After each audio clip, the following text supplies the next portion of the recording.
Meet Sae Hyung-jung, a serial entrepreneur who took matters into his own hands and changed the game for remote teams. Sae's journey as an entrepreneur started at the young age of 18, when he started a trade brokerage business connecting companies with supplies and distributors in Japan and South Korea. But after a year, Sae had to close shop, as the big earthquake in Japan during 2011 doubled the importing costs. Seeing how unsustainable the business was, Sae decided to shut down his business and pursue a university degree in Japan instead.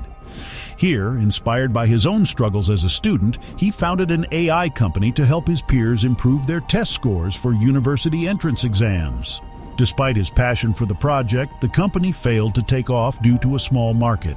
It was just another of many challenges Sae would face, but he didn't let his failures hold him back. Fast forward a few years, and Sae found himself stuck in Tunisia due to the COVID-19 pandemic. As he and his colleagues worked from home, he quickly realized the limitations of remote work. Communication was lacking, and it felt like a blackout with no connection to what was happening in the company. But Sae wasn't one to sit idly by. He took his frustration and channeled it into a solution. Ovis, a virtual office platform that brings the energy of a physical office space to remote teams. With Ovis, teams can check in with each other casually without the formality of online meetings, and the world has taken notice.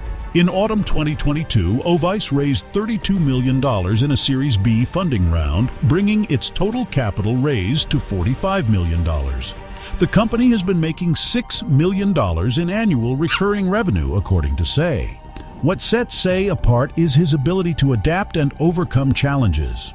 He learned the hard way that being flexible is key to success in entrepreneurship. As he put it, if it's not going to work, it's okay. I will start another thing. If you have flexibility, you will have a closer chance of success. So if you're feeling frustrated with something in your life, take inspiration from Sae's story. He took a difficult situation and turned it into a game-changing solution. Your next big idea could be just around the corner. I'm the Market Monkey, and if you found this video useful, please hit that like button and consider subscribing and turning the notifications on. This video does not constitute as financial nor trading advice, and to be frank, you'd be crazy to follow the directions of some random gorilla on the internet.